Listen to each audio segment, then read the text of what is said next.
Selamat pagi anak-anak. Pagi, Bu. Ya, sebelum kita mulai pembelajaran pada pagi hari ini, marilah kita semuanya berdoa sambil menunggu teman-teman. Sudah Putari atur supaya mereka bisa masuk dengan sendirinya. Nah, sebelum kita mulai pembelajaran pada pagi hari ini, marilah kita berdoa. Tolong dipimpin doa Aril. Ayo Ril, pimpin doa Ril. Ya, teman-teman, sebelum kita mulai pelajaran pada hari ini, marilah kita berdoa sesuai agama dan semoga sesuai agama dan kepercayaan masing-masing. Berdoa mulai.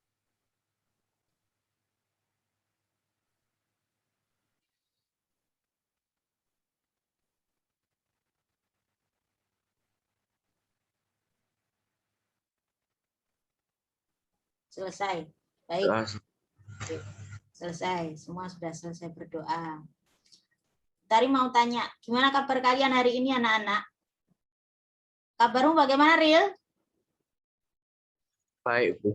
Baik, sehat. Aleta sehat? Sehat, Bu. Sehat. Indi sehat? Sehat, Bu. Ya. Tiffany? Sehat, Bu. Sehat. Anthony? Sehat. Rabra? Alhamdulillah sehat, Bu. Zevanya? Butari kangen sama Zevanya. Mana wajahnya Zevanya ini? Anthony kok dimatikan lagi? Ini direkam Anthony, semua wajah kelihatan. Zevanya, selamat pagi. Pagi, Bu. Ayo segera ya. Anak-anak, pagi hari ini kita akan belajar tentang teks persuasi. Tentang teks persuasi. Apakah suara Butari ini terdengar ke kalian semuanya? Dengar suara Butari ya? Dengar, Bu. Dengar. Kita mau belajar apa, Leta? Teks persuasi. Teks persuasi. Pernah dengar teks persuasi, Ariel? Pernah, Bu. Apa sih teks persuasi itu?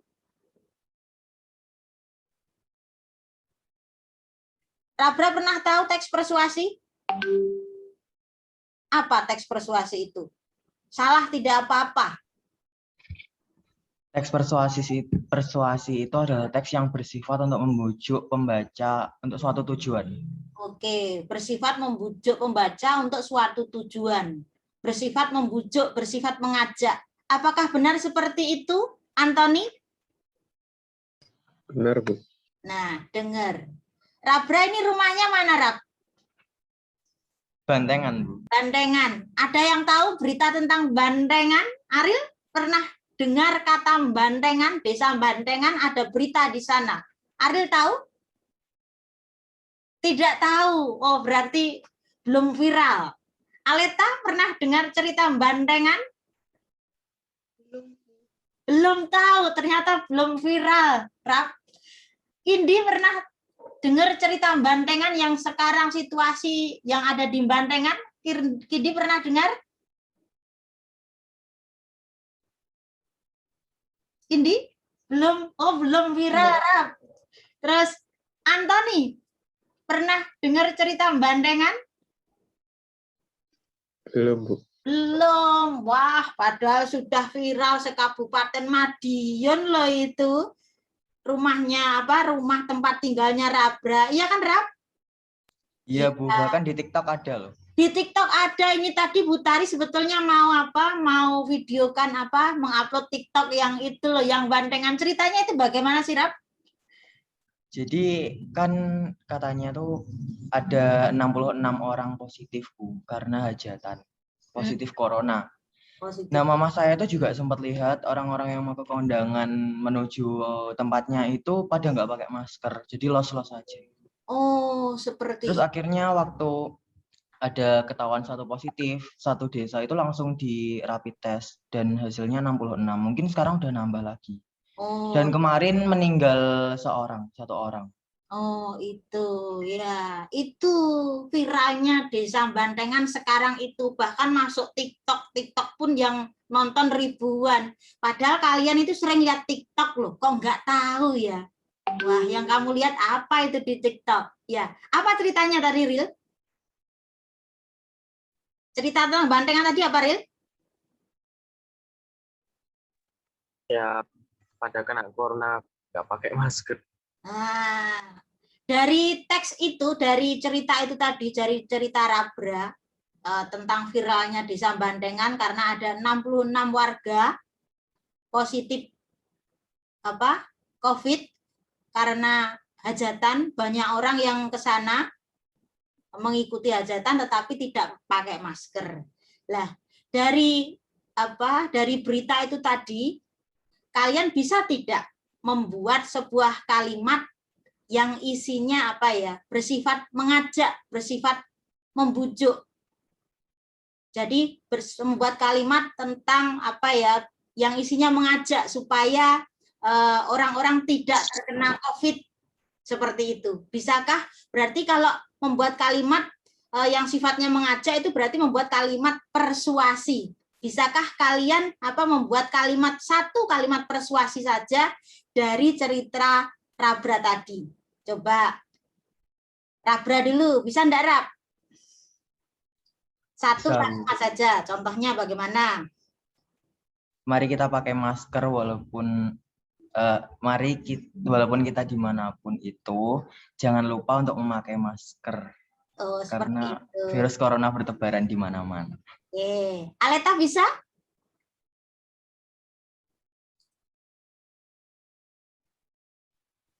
Pasti ada kata mari, ayo buat satu kalimat saja. Nah, sebelum Bu Tari mau memberi kalian materi tentang teks persuasi, Bu Tari sudah sedikit memberi informasi apa itu teks persuasi. Sekarang Bu Tari mau menjelaskan apa itu teks persuasi. Sebentar ya.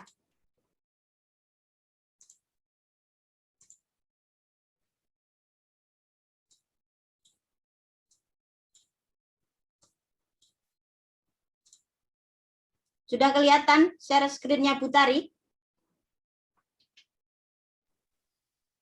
Sudah kelihatan belum? Sudah, Bu. Sudah, Bu. Oke. Sekarang kita akan belajar mengenal lebih dekat dengan teks persuasi. Apa sih teks persuasi itu? Coba dibaca, Kindi. Teks persuasi adalah teks yang menyampaikan gagasan dengan menggunakan bahasa yang jelas dan lugas. Teks persuasi bersifat mempengaruhi orang lain. Nah, teks persuasi bersifat mempengaruhi orang lain. Apa yang disampaikan Rabra tadi, satu kalimat yang disampaikan Rabra tadi bersifat mempengaruhi orang lain. Supaya apa, Gindi? Supaya memakai masker. Selanjutnya, ciri umum teks persuasi. Coba dibaca, Ariel.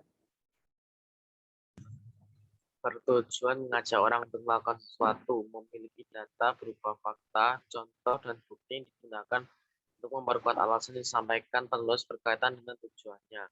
Mengandung kata-kata ajakan seperti ayo, marilah, dan laksanakanlah.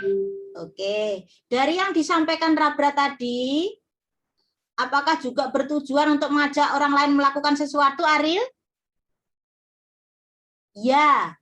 Ya, Bu. Mengajak apa? Memakai masker. Oke, apakah memiliki data, fakta, contoh atau bukti dari yang disampaikan Rabra tadi? Ya. Betul atau tidak, Ril? Ya, apa faktanya? 66 warga positif COVID. Terus ketika hajatan, mamanya Rabra mengetahui kalau mereka tidak menggunakan masker. Seperti itulah. Dari kalimat yang disampaikan Rabra tadi, apakah mengandung kata-kata ajakan, Ariel? Mengandung. Ya, kata apa tadi? Kata apa tadi? Kata apa, Rab? Yang kamu gunakan tadi, Rab? Mari memakai masker. Oke, seperti itu. Lanjut. Marilah. Oke. Lanjut. Nih, struktur teks persuasi. Coba dibaca, Aleta. Struktur teks persuasi. Arsi. Pembukaan, tesis, argumentasi, rekomendasi. Ya, struktur teks persuasi itu ada 4. Kita singkat PT-RC, P-nya pembukaan, T-nya tesis, R-nya argumentasi, C-nya rekomendasi. Disingkat seperti itu. Berarti struktur teks persuasi itu ada 4. Apa sih pembukaan? Apa itu tesis? Apa itu argumentasi? Kita jelaskan di sini. Nah, pembukaan. Pembukaan ini isinya pandangan awal penulis tentang topik, terserah tentang apa. Kemudian yang kedua adalah tesis. Tesis ini penjelasannya isinya apa? Gagasan umum penulis dari topik yang didukung dengan teori atau pengetahuan penulis. Kemudian yang ketiga, argumentasi. Argumentasi itu apa, Bu Tari? Argumentasi itu isinya alasan berupa bukti yang mendukung tesis, pendapat penulis secara mendalam tentang tesis melalui fakta-fakta. Yang keempat adalah rekomendasi. Rekomendasi itu berisi penutup yang isinya ajakan, saran, pertimbangan positif agar mengikuti hal yang disampaikan. Ayo coba kalian simak 4 struktur ini. Yang pertama adalah pembukaan. Isinya apa? Pembukaan itu isinya pandangan awal penulis tentang topik. Dipahami ya. Yang kedua tesis. Tesis itu apa, Bu Tari? Tesis itu isinya gagasan umum penulis dari topik yang didukung dengan teori atau pengetahuan penulis. Yang ketiga adalah argumentasi. Argumentasi itu apa, Bu Tari? Isinya apa? Argumentasi itu isinya alasan berupa bukti yang mendukung tesis. Pendapat penulis secara mendalam tentang tesis melalui fakta-fakta.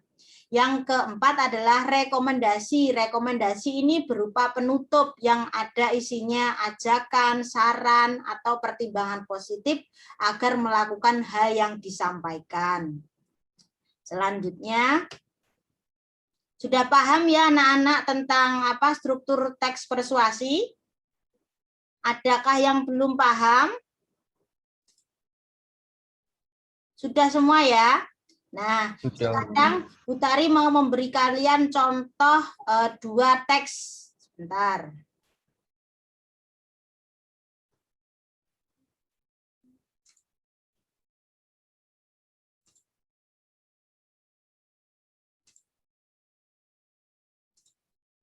Nah.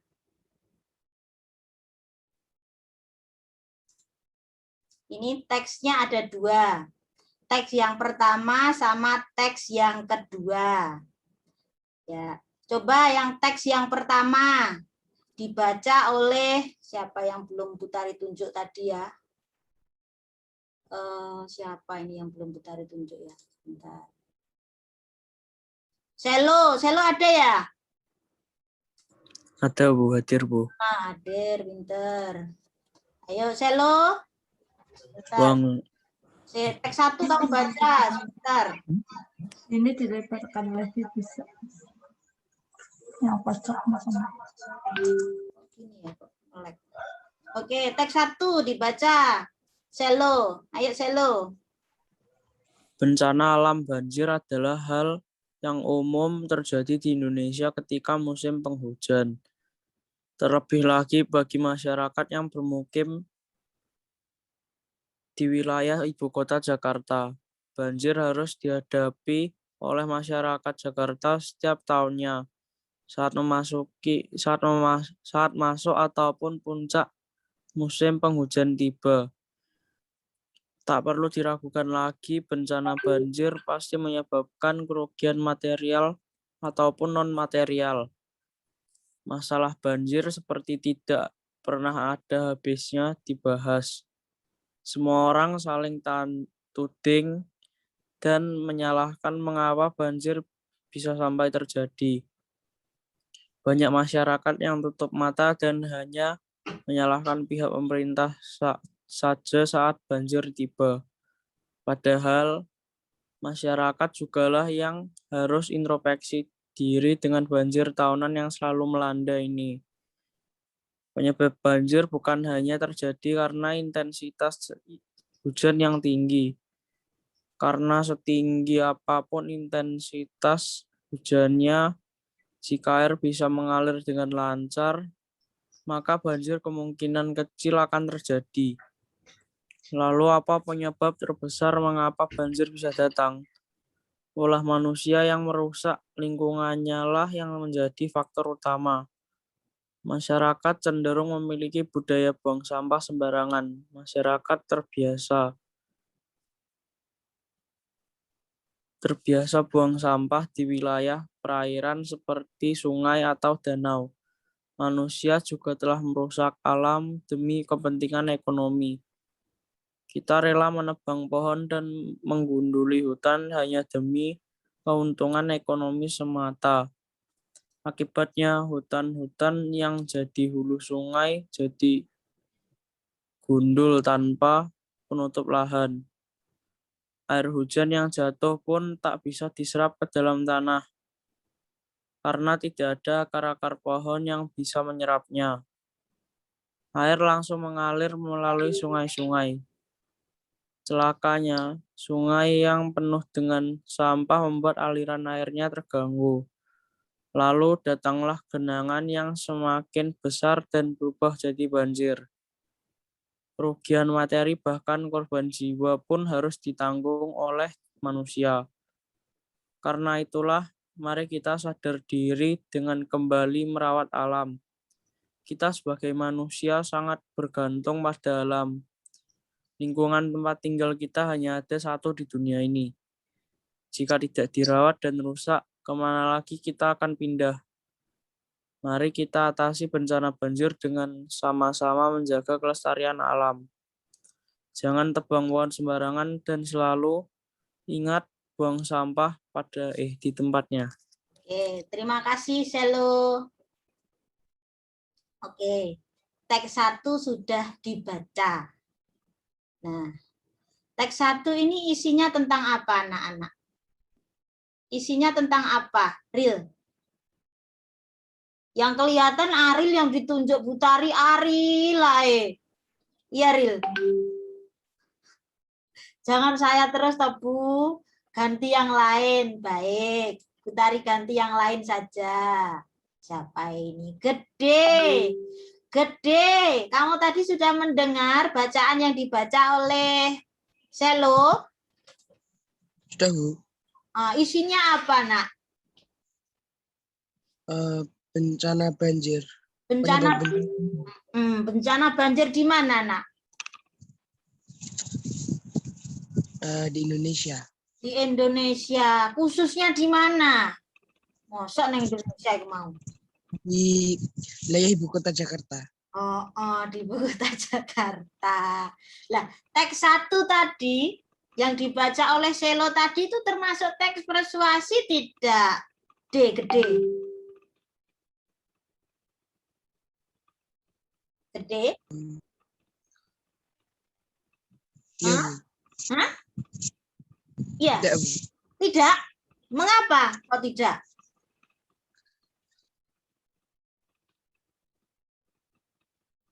Aduh, gede. Gede tuh, ini gede ya ini. Rambutnya gede, nanti dipotong, Nak. Besok hari apa? Jumat itu rapotan loh. Lek rambutmu seperti itu, aduh. Kayak artis Korea saja. Rambutnya dirapikan, yang ganteng ngono loh, Dek. Ayo, digini no. Butari lihat wajahmu loh, gak kelihatan sampean. Nah, ayo. Kamu nanti Butari pakai buandol rambutmu dalam bolak-balik kayak gitu. Yoh. Masa Butari pengen lihat rambutnya kayak gitu. Ayo digini no. Wah, ngono lah ganteng sih. Loh, kok bukan teks persuasi? Mengapa, Dek?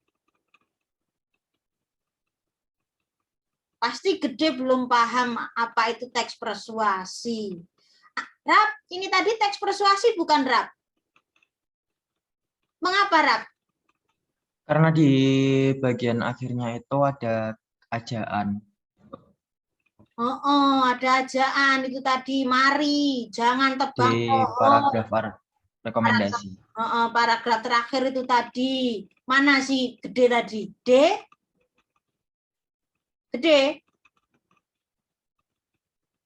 Pak, teks persuasi dibilang bukan, berarti kamu tadi belum menyimak, no. Oke. Nah, di dalam teks persuasi itu, strukturnya tadi itu kan ada 4. Yang pertama tadi apa, Kindi? Struktur teks persuasi yang pertama tadi tentang apa?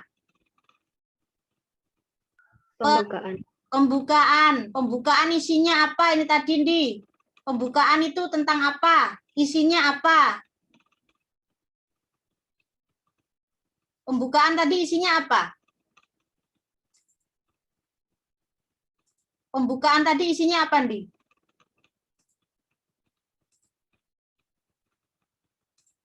Pembukaan itu isinya pandangan awal penulis tentang topik.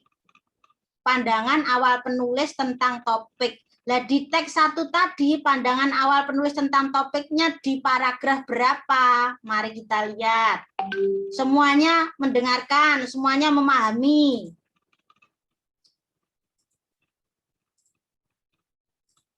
Nah, pandangan awal penulis tentang topik. Topiknya apa berarti real? Bencana alam? Banjir. Banjir. Topiknya ini berada di paragraf ke-1. Bencana alam banjir. Pembukaannya berarti ini di paragraf 1. Yang struktur yang teks yang kedua apa setelah pembukaan? Leta. Struktur teks persuasi yang kedua apa? Tesis. Tesis itu isinya tentang apa, Let? Gagasan umum. Gagasan umum. Nah, tesis itu isinya gagasan umum penulis dari topik yang didukung dengan teori atau pengetahuan penulis. Ya. Tesis isinya gagasan umum penulis dari topik yang didukung dengan teori pengetahuan penulis. Mari kita lihat tesisnya apa. Tesisnya apa, Let? Di sini, Let. Di paragraf berapa, Let? Paragraf ke? 2. Mengapa kok kamu pilih paragraf kedua?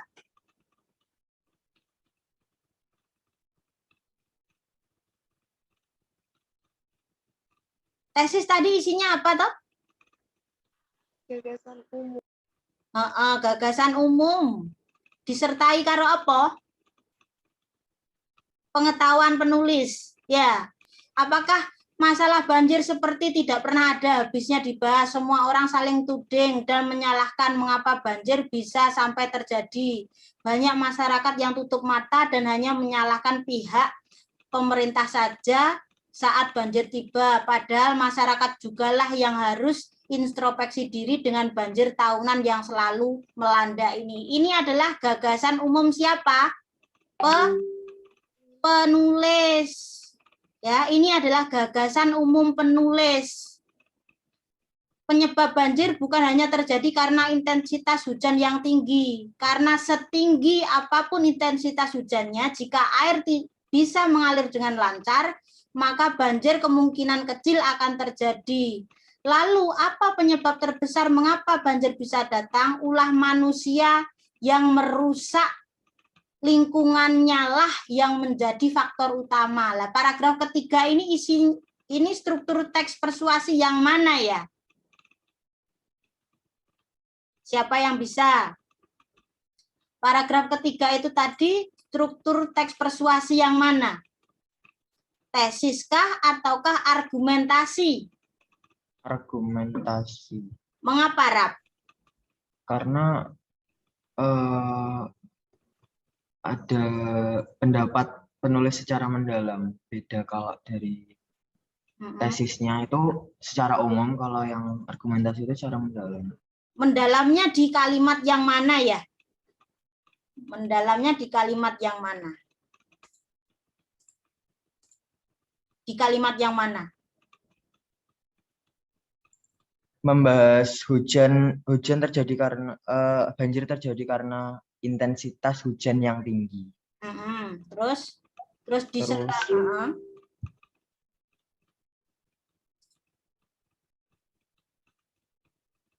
lalu penyebab banjir datang itu karena ulah manusia.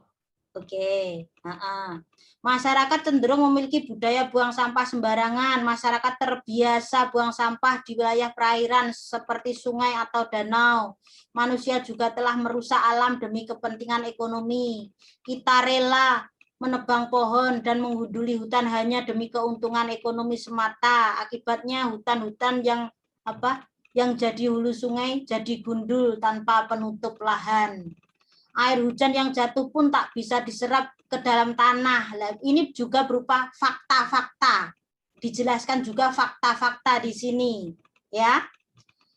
Karena tidak ada akar-akar pohon yang bisa menyerapnya, air langsung mengalir melalui sungai-sungai. Celakanya, sungai yang penuh dengan sampah membuat aliran airnya terganggu. Lalu datanglah genangan yang semakin besar dan berubah menjadi banjir. Kerugian materi bahkan korban jiwa pun harus ditanggung oleh manusia. Seperti itulah kalau kita anak-anak tidak cinta akan lingkungan kita, buang sampah sembarangan. Akhirnya terjadilah banjir. Pernahkah di perumahan kalian itu banjir anak-anak? Kalau di tempatnya Rabra tidak pernah banjir, di tempatnya Aleta pernah banjir? Tidak pernah banjir, di tempatnya Kindi sering banjir. Karena di depan rumahnya Kindi itu sungai. Jadi kalau aliran hujannya deras, rumahnya Kindi pasti kebanjiran. Ya Kindi ya? Kindi tertawa saja. Nah, teks 2 ini anak-anak, teks 2 ini tadi itu juga teks persuasi. Ya, Bu Tari tadi sudah contohkan kalian di teks 1. Ini adalah teks persuasi. Bu Tari sudah memberi contoh kalian bersama teman-teman kalian. Dikatakan teks persuasi karena ada struktur teks persuasi kan tadi ada 4. Kamu nanti bisa jelaskan seperti apa yang sudah dicontohkan Bu Tari bersama teman-teman tadi. Nah, yang teks 2 ini nanti, ini juga teks persuasi. Ya, kalian bisa menjelaskan yang disebut sebagai pembukaan yang mana, yang disebut sebagai tesis yang mana, yang disebut sebagai argumentasi yang mana, yang disebut sebagai rekomendasi yang mana. Nah, yang di teks 1 yang disebut sebagai rekomendasi itu adalah ini yang bagian terakhir ini. Karena isinya berupa ajakan, isinya berupa bujukan. Apakah yang teks terakhir ini isinya berupa ajakan atau bujukan, benar atau tidak? Yang salah tadi siapa ya? Gede.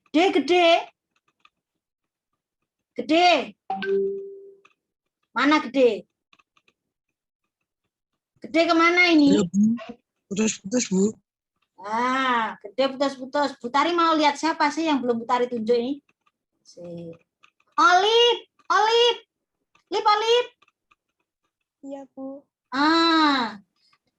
Paragraf yang terakhir ini termasuk struktur teks persuasi bagian rekomendasi, benar atau tidak, Olip?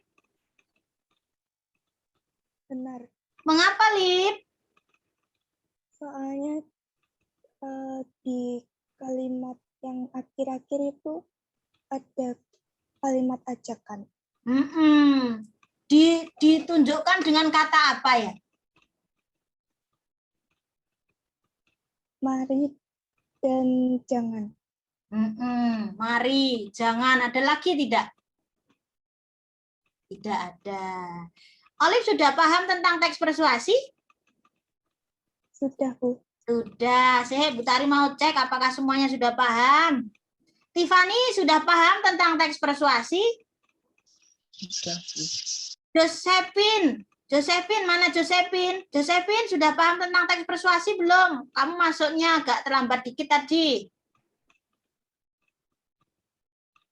Mana Josephine? Ya, Bu. Sudah paham belum tentang teks persuasi? Sudah, Bu. Sudah. Kalau sudah paham, struktur teks persuasi tadi ada berapa, Nak? 4. 4. Nanti teks 2 ini kamu jabarkan ya, yang mana yang menjadi apa?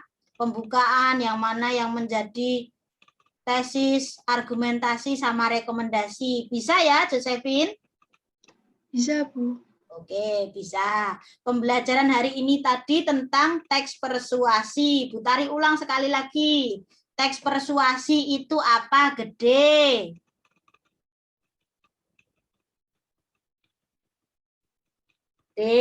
Nah, mesti putus-putus ya alasannya. Teks persuasi apa, Olip? Apa, Lip? Teks persuasi.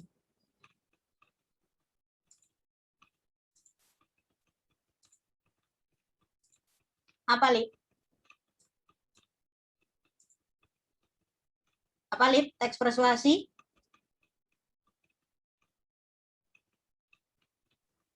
Teks yang menyampaikan gagasan dengan menggunakan bahasa yang jelas dan lugas. Dan sifatnya mempengaruhi orang lain, ya. Dah, untuk apa? Untuk tugas selanjutnya yang teks 2, nanti Bu Tari kirim ke apa? Ke Google Classroom. Kalian itu ya, kalian jabarkan ya struktur teks persuasi yang ada di paragraf yang ada di teks 2, dan kemudian kalian simpulkan isi dari teks persuasi yang ada di teks 2. Paham akan tugasnya, anak-anak? Paham tugasnya tidak? Paham. Tugasnya mau teks 2 itu kalian apa? Kalian analisis yang mana yang menjadi struktur teks persuasi. Kemudian kalian simpulkan isi dari teks persuasi itu apa, ya. Itu saja pembelajaran kita pada pagi hari ini. Bu Tari pesan tetap jaga kesehatan, tetap patuhi protokol kesehatan, dan jangan mengabaikan protokol kesehatan. Mengapa? Kalau kamu abaikan, apa yang terjadi? Sama seperti TikTok-nya Bandengan. Akhirnya terjadi klaster hajatan. Dan kita berdoa semoga corona ini segera berlalu dan kita semua bisa berkumpul bersama, bisa belajar bersama seperti dulu. Tanpa terasa corona sudah 1 tahun bersama kita. Akhirnya kamu kelas 8 hanya lewat dunia maya. Dan semoga di kelas 9 nanti kita semua bisa bertemu dan Bu Tari bisa mengajar kalian, Bu Tari bisa bertemu kalian, dan akhirnya Bu Tari nanti bisa melepas kalian lulus dari kelas 9 dengan dengan hasil yang sempurna pula. Itu saja yang dapat Bu Tari sampaikan. Kita tutup pembelajaran pagi ini dengan berdoa. Coba dipimpin doa Olive ya. Ayo Olive pimpin doa, Nak. Teman-teman, sebelum kita mengakhiri pelajaran, marilah kita berdoa dahulu. Berdoa mulai.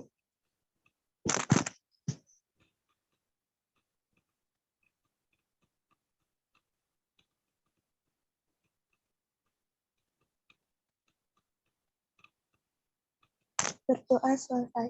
Oke, terima kasih ya. Kalian nanti lanjut ke pelajaran selanjutnya tentang pramuka ya, bersama kakak-kakak pramuka. Yang sudah masuk Zoom nanti ikuti pakai link Zoom yang mana. Oke, terima kasih. Selamat pagi anak-anak. Kalian boleh tinggalkan room ini ya. Sampai jumpa dan terima kasih Bu Tari. Sampai jumpa dan terima kasih Bu Tari. Ya, sama-sama Selamat pagi. Nak. Pagi. Sampun Bapak Kirno. Sampun. Iya. Nggih, sampun Bapak. Pak. Semangat. Semangat Pak, pun dangu mboten ucal. Oke. Pokoknya ribet-ribet berangkat mawon. Iya, iya. Ini di kantor kan? Nggih niki teng ruang studio 1 sekolah. Nggih. Tiap kelas wonten studionya, Bapak. Wah, luar biasa, bagus ya. Siswanya banyak? Kalau siswanya kami hanya satu kelas saja, Bapak. Satu kelas itu paling banyak isinya 25. Kami kemarin dapat 28 siswa, kami bagi di 2 kelas jadi 14. Kelasnya kelas kecil, tapi kita lebih enak, kita ngajar itu lebih enak gitu loh Bapak. Iya. Karena kelasnya kecil. Kelihatan ceria sekali nih sekarang. Saya selalu ceria. Meskipun kadang ada masalah, ceria saja. Iya, Bu. Kepala sekolah itu masalahnya banyak, Bu. Pak, kalau sekarang dulu jadi kepala sekolah itu kan saya ditunjuk loh Pak. Ditunjuk, saya baru masuk Mitra Harapan berapa lama gitu langsung ditunjuk. Rasanya tuh menelan ludah itu rasanya susah. Tapi sekarang sudah saya nikmati. Kayak gitu. Semoga dilanjut. Tiba enjoy saja, Bu. Ih, matur nuwun. Mau ke Banjarnegara. Terima kasih, Bu.